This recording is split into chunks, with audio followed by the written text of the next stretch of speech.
Le fût, le tonneau, la barrique, quel que soit le nom, bien que souvent le nom correspond aussi à une taille ou à une origine.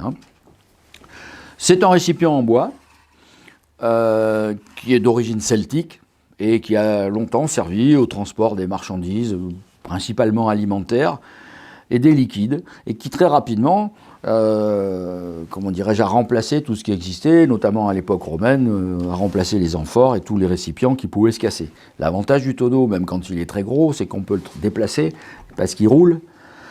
Mécaniquement, c'est solide. Donc, oui, bien sûr, on peut tout casser, mais enfin, je veux dire, même s'il venait à tomber, il ne va pas se casser comme ça. Donc, c'est comme ça que le tonneau a pris place dans le transport, et principalement dans le transport maritime, puisqu'il a même donné l'unité de mesure des tailles de bateau, le tonneau. Au fil du temps, sa fonction de récipient servant uniquement au transport de denrées alimentaires solides comme liquides a vite évolué. D'abord parce qu'il y a eu des récipients plus adaptés encore, et puis on s'est rendu compte que pour les vins et les spiritueux, le passage par le tonneau était plutôt bien. Alors il faut quand même penser qu'il y a quelques siècles, les alcools n'étaient pas toujours aussi bien réussis, donc de stationner quelques mois, quelques années, parce qu'entre le moment où il est fait, le stockage, le transport en bateau, le restockage à l'arrivée et la vente et la consommation au bout, il pouvait s'écouler un certain temps. L'alcool avait le temps d'évoluer dedans. Probablement pas été une volonté au départ, mais ça l'est devenu après. Comme ça que le fût, le tonneau, s'est anobli. Aujourd'hui, c'est une fabrication bien spécifique, ça coûte très cher, et puis ça demande toute une chaîne. La France est un pays qui produit énormément de tonneaux. Les chaînés, on va dire, donc les endroits où l'on produit des chaînes pour la fabrication des tonneaux sont répertoriés, contrôlés. Enfin, c'est un travail d'artiste parce que il faut des chaînes d'une centaine d'années minimum pour pouvoir en débiter les mérins dont on fera les douelles, puis avec le séchage, enfin bref, c'est un travail très sérieux. Entre en question dans le tonneau la nature du bois. Alors principalement dans ce qui nous concerne, on utilise principalement d'abord le chêne. Pourquoi ? Parce que c'est un bois qui a pas de résine, c'est un bois solide et qui ne pourrit pas facilement, donc qui va pouvoir durer longtemps.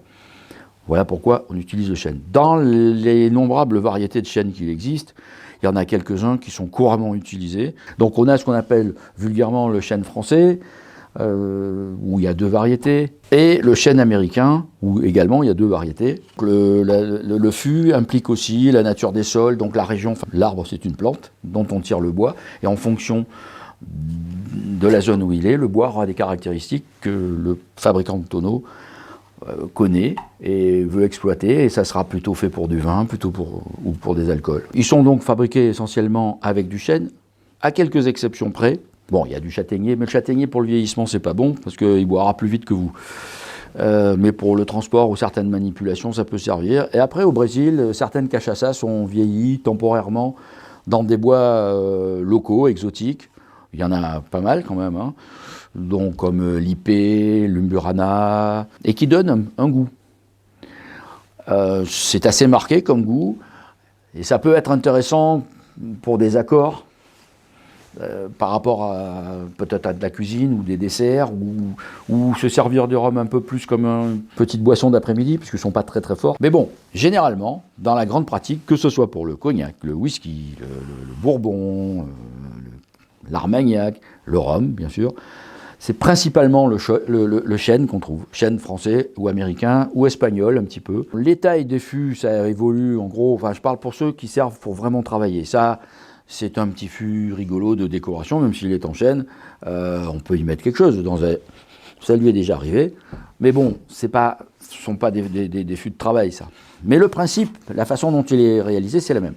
Donc les tailles qui servent pour le travail, ça évolue entre 50 litres et 1250 litres. Au-delà de 1250 litres, de toute façon, ça ne s'appelle plus un fût, une barrique, un tonneau ou quoi que ce soit, ça s'appelle un foudre. En fonction de la taille du tonneau, le rhum qui va rester là-dedans, par rapport à un tonneau qui ferait le double, dans le même laps de temps, le bois aura marqué beaucoup plus, parce que la surface développée par rapport au volume, il y a beaucoup de bois par rapport au volume d'alcool. Il y a souvent des noms qui sont adaptés à la taille, Mais bon, c'est toujours par rapport au pays d'origine, la région, si c'est pour le vin, si c'est pour les alcools. Là-dessus, salut à tous!